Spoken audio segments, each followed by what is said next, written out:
and we're back. Oi oi! With an amazing background.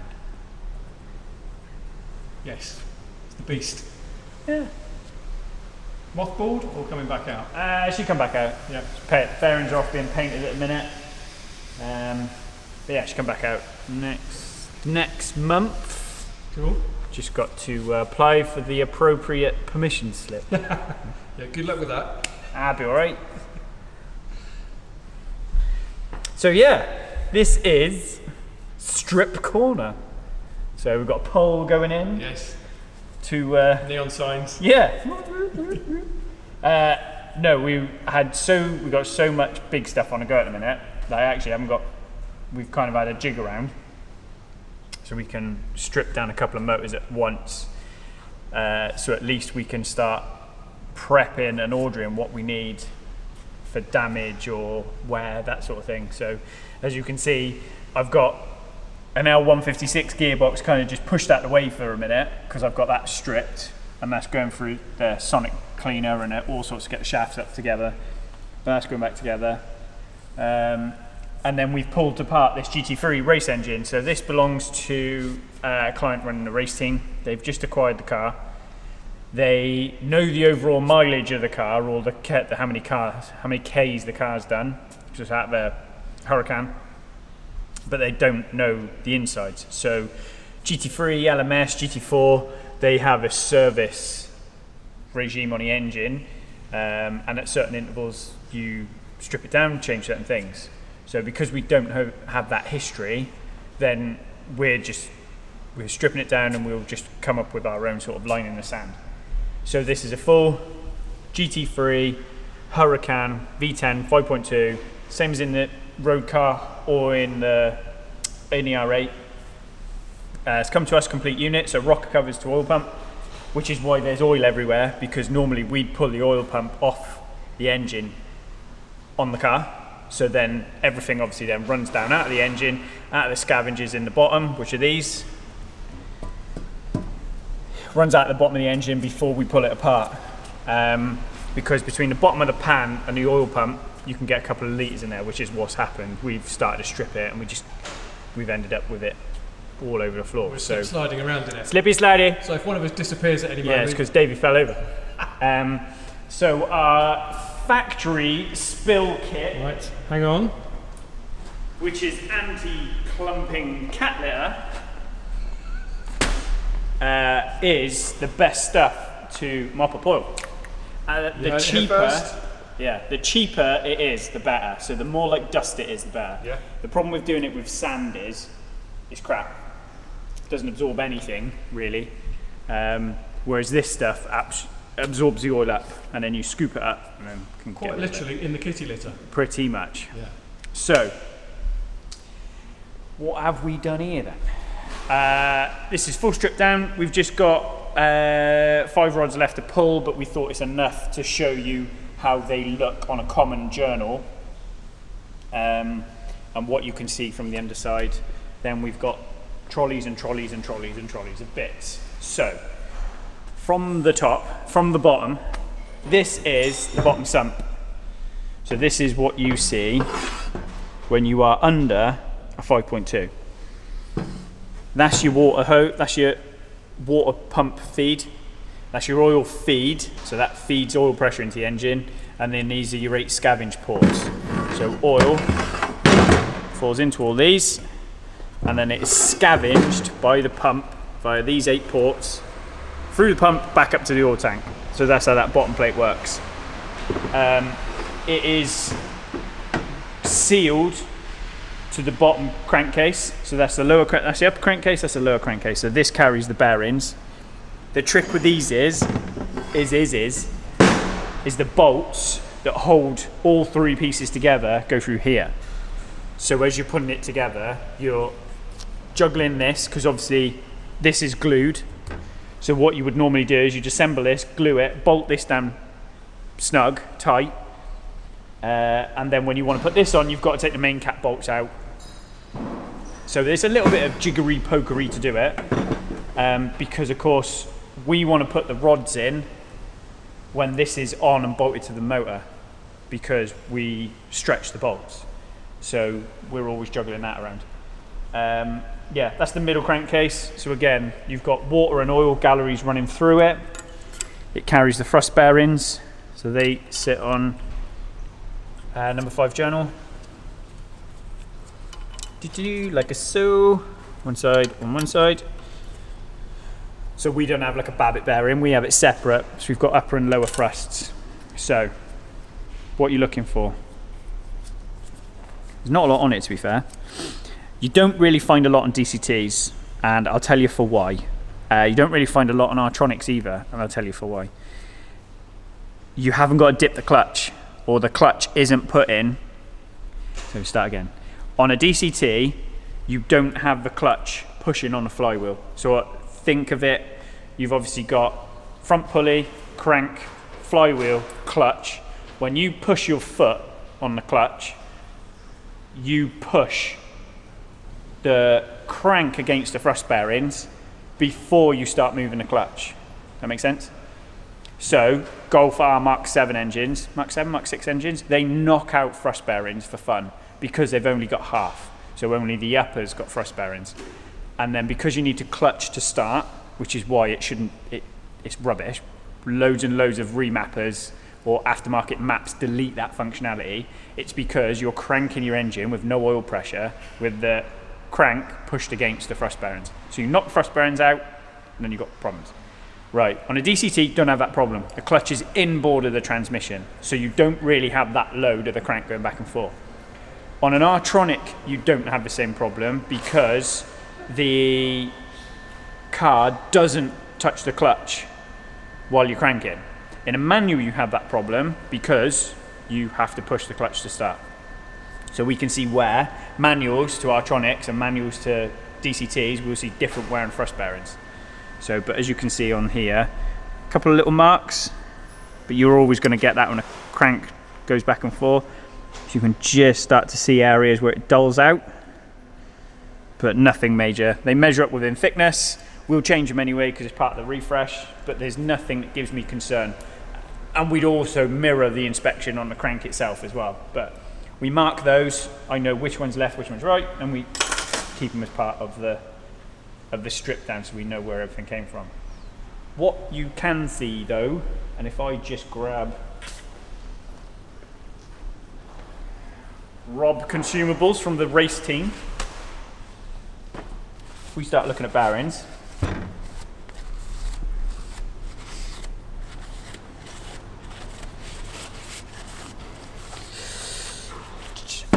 is that better, mate? Yeah, lovely. Right. Some people would look at that and go, oh my God. They're not horrific. They're just what we would call as wiped or worn. So there's no particle scores. Let me wipe my dirty fingers a minute before I start pushing. So there's no particle scores, there's no grooves, there's no bits of grit, nothing's come through the oil, got stuck in a bearing, and when that happens, you'll see a spot on a drag. That's where the material's been embedded in the bearing and then the crank's pulled it round. You normally see that, if you're going to see that anywhere, you would normally see it around where the journal holes are. So pay attention where your your oil holes are in the journal. So if some bearings are off to one side, they're canted. So you normally see that in that area. So particle scores you wouldn't normally see right on the edge of the bearing because it's obviously flown as part of the oil. So they all look even.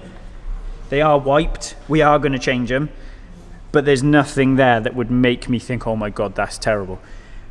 That is mainly down to, I would probably say, it's a race engine, so it's got a high average RPM. In my opinion, the oil's done too much between changes, and we've gone back to the client and already asked them if they know what the oil interval is, because if you look in these areas here, you can see where I'm moving black. I'm not just moving oil, look, you see here? So I'm actually moving sludge around. Yep.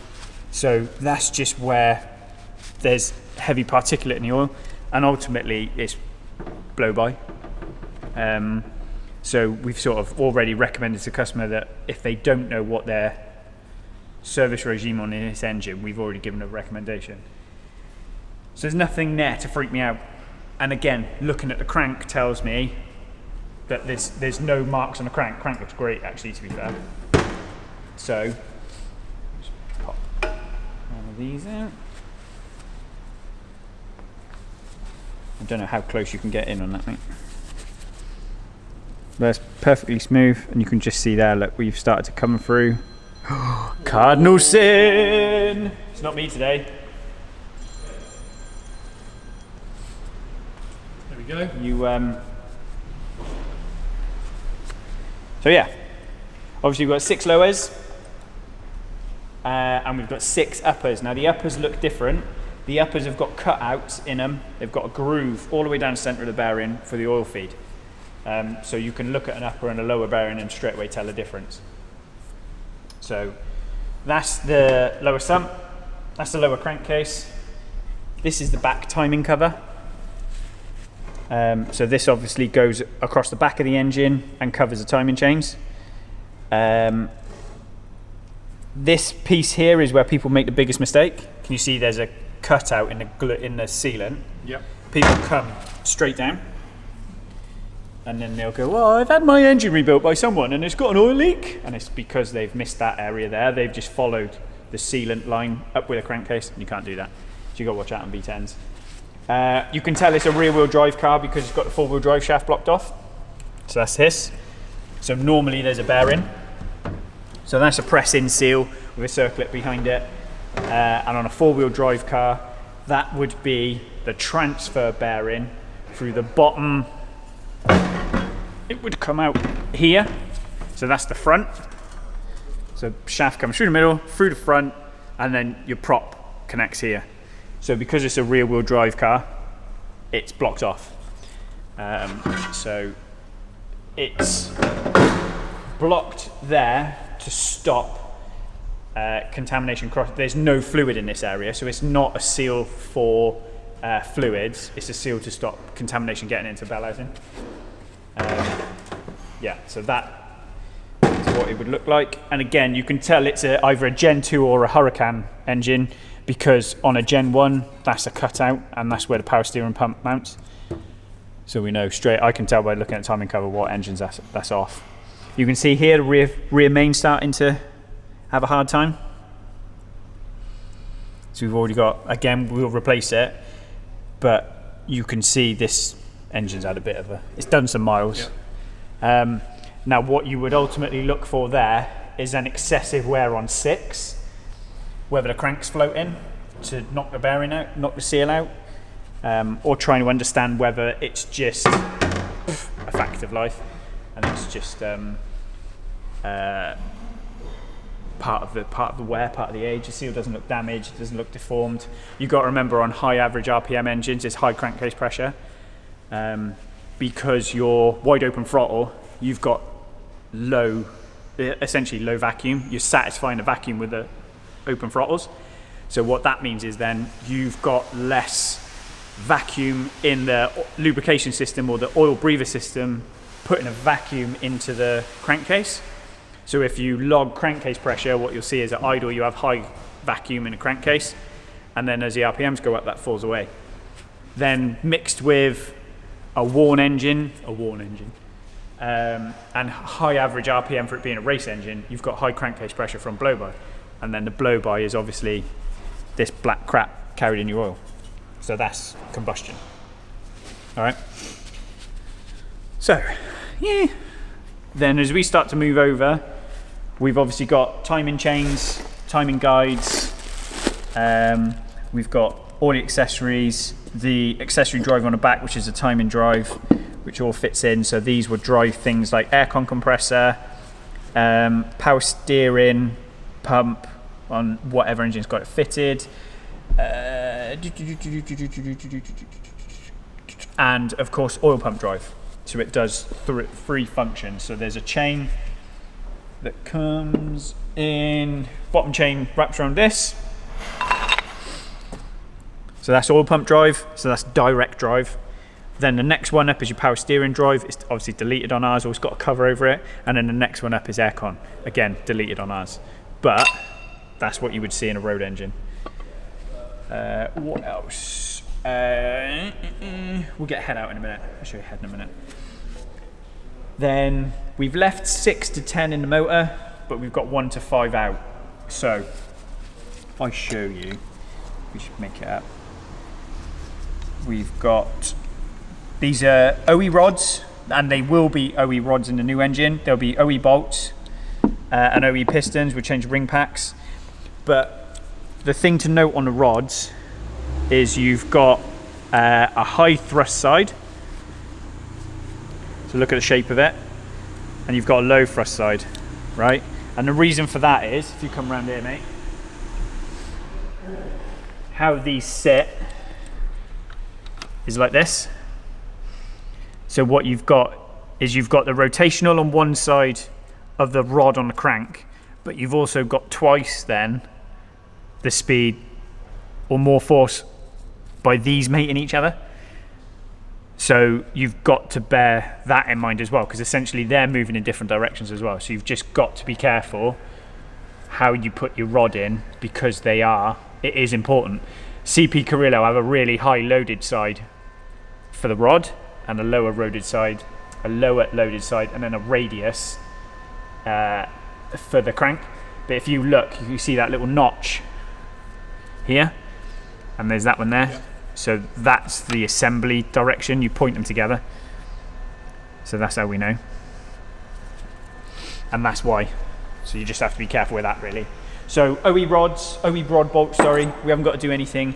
We won't change them, because if you were to say put ARPs in and pull the rod differently, you'll change how the rod deforms, or how the shape of the journal. We don't upgrade rod bolts. We don't need to, but also what people forget is, if I were to say change these to ARP bolts and torque it up, I'll actually change the shape of the big end journal, and then you've got to start machining stuff. So because we change these as part of the service interval or the refresh schedule, there's no need to go upgraded. We're not using any more power. We're actually down on power compared to what a road car is, because they have to run restrictors. So we run stock rods, stock bolts. We will run stock bearings. Stock bearings in R8 V10s or Huracan V10s. They're good. They are very, very good. So we've pushed serious. Well, you've seen out there, like what's Aya's just done, 1720 horsepower on a stock motor on his R8. We're a third of the power, so you don't need bigger bearings. You haven't got to go for trick material. They're bloody good. They're Marley underneath, basically. They're just made for OEM. So we use, on our GT3 program, we use stock rods, stock rod bolts, stock bearings. They're a parallel rod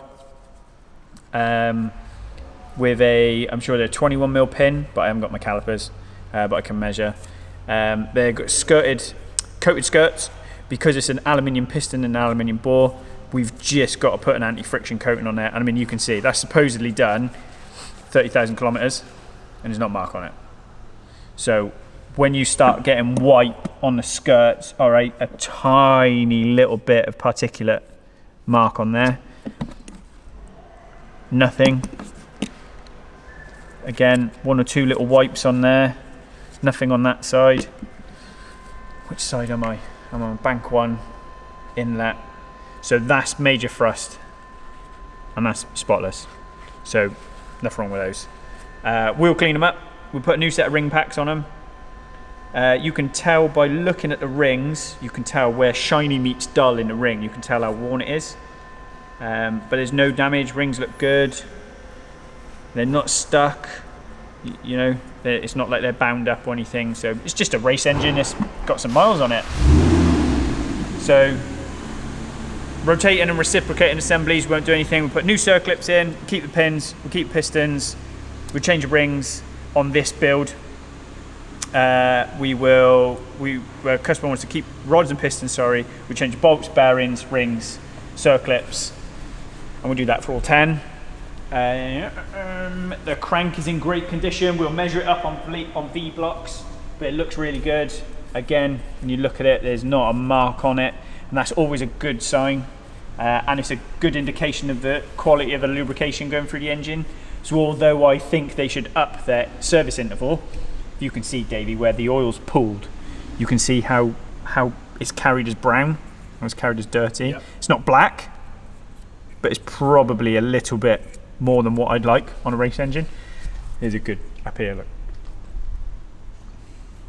As you can see, it's golden at the top, and then it just changes in colour as it gets to depth, goes a bit brown. So we'll make that recommendation. Obviously, the crankcases are glued, but you've got 2 water seals and an oil seal, so we'll change those. We pull the gallery plugs out, and obviously go through the cleaning tank. Squirter jets come out, front and rear oil gallery plugs come out. We give it a good clean. There's not a mark in the bores, they're immaculate. So, you know, what's 30k? It's 20,000 miles. It's near as damn it, isn't it? So yeah, looks really good, to be fair. Does look very good. And then the last little bit, 3-layer MLS gasket, folded combustion ring or folded fire ring. Again, you can tell they run them on a low coolant, because the water starts to go, the water jacket is a little corroded, because of course race engines, you can't go dropping litres and litres of coolant on the floor. So same as our race bikes really, we're not allowed to run coolant, so we just run deionized water. But you can see where it starts to go cloudy and dusty. Nothing to worry about, and the cleaning tank will get that out anyway. I should pop that to one side. Let me just pop the head out.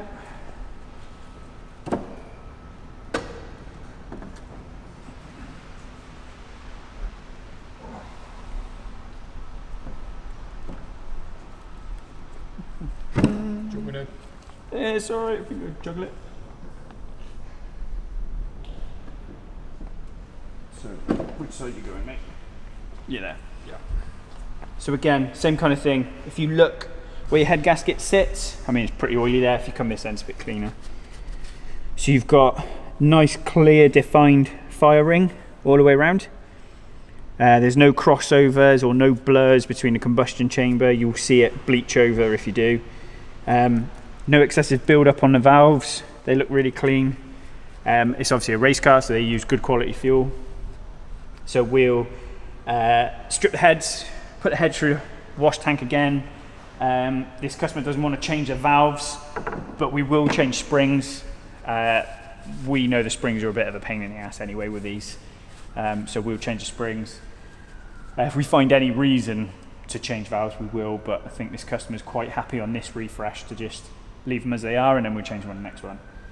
And then from the top then, you can see there, look.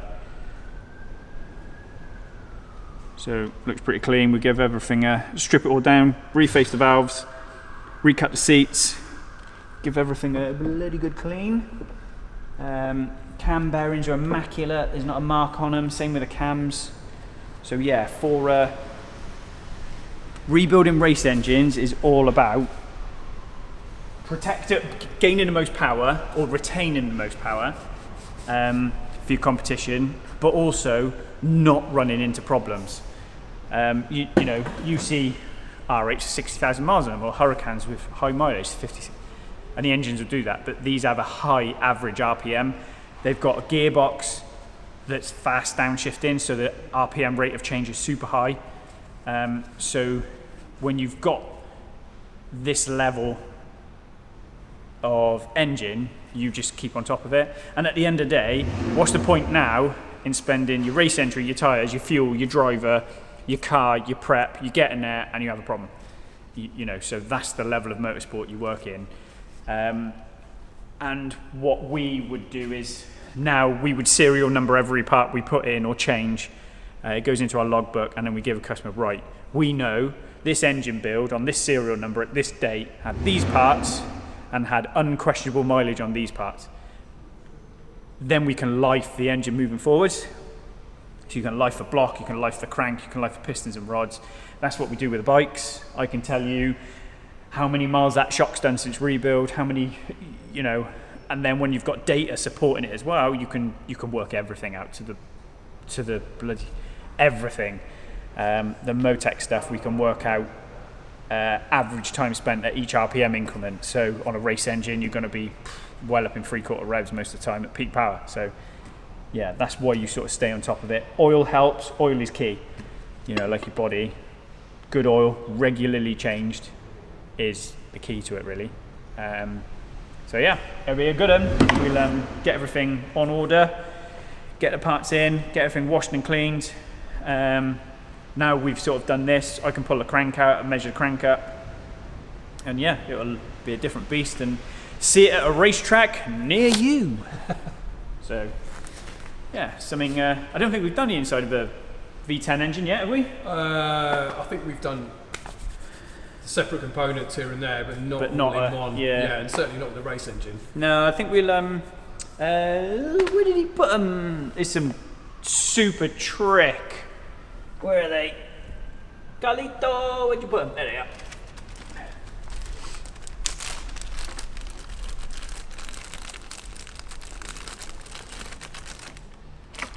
So serial number, because of course it's a controlled race series, check that out. See if I can get that. Can you? Focus, focus. It's focusing, it's just the light on it. Do you want me to, is that better? There we go, let's give that a go. Lamborghini Security Tag. Yes. I did put a picture on my Instagram. It is a bit hard to catch up. There it is. So obviously there's one on the oil pump, there's one on the rear timing cover, and there's two on the heads. And it's to stop you while the engine's under control, taking it apart. Yep. Or at least then when it goes back to Lamborghini for work, you go, we do the same. We've got security tags. Especially warranty's a strong word, but on race engine, but at least we know then if anything happens, nobody's gone in and tampered with our work. So, you know, it's hard to, we give tested engines, so we oversee the installation, yep, the data, the running up and that sort of thing. But yeah, it's, security tags just give the engine builder the protection that no one's been in behind them and yep, messed around with anything. But when they've got a Lambo badge on them, so yeah, that is, obviously the oil pump is there. We'll rebuild that once the engine's done. But you've got, on these trolleys, you've got two cam bridges, two sets of cams, rocker covers, rear timing covers, tappets, cylinder heads. That's got one side of the accessories on. That's got the breather plate on the top. 10 pistons, 10 rods, and then the timing accessories. So, and then when you strip ahead, that take up another trolley. So you can end up having 4 or 5 trolleys kicking around, but that's how a motor breaks down. Good stuff. Yeah. See you on the next one, bud. See you later.